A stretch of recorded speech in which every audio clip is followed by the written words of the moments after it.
Welcome back to our channel. In this video, we'll be discussing students' preferred learning modes and the barriers that can hinder effective classroom communication. Let's dive in.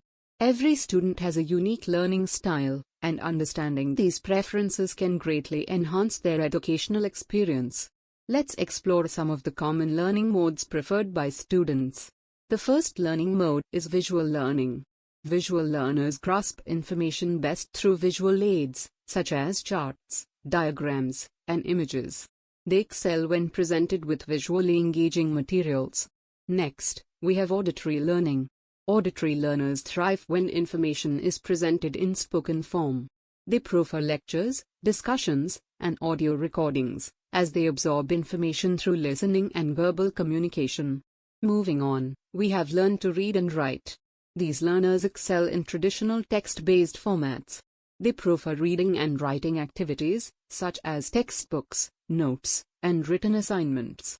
Lastly, we have kinesthetic learning, which involves physical activities and hands-on experiences.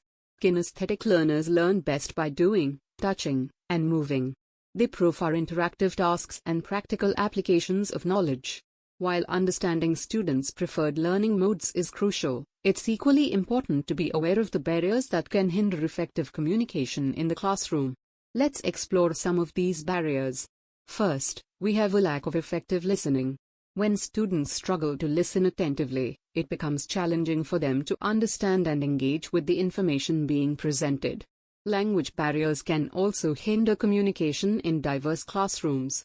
Students who are non-native speakers or have limited proficiency in the language of instruction may face difficulties in fully comprehending the content. Cultural differences can create communication challenges as well. Different cultural backgrounds may influence students' understanding of concepts, communication styles, and social dynamics within the classroom. In addition, there are other barriers that can impede effective classroom communication. Jargon words, which are specialized or technical terms, can make it difficult for students to understand the message being conveyed. Jumbled messages, where information is disorganized or unclear, can also create confusion among students, hindering their ability to grasp and retain the intended meaning. Emotional states of mind, such as depression, trauma, or nervousness, can impact students' receptiveness to communication. These emotional factors can influence their ability to focus, engage, and effectively participate in classroom discussions.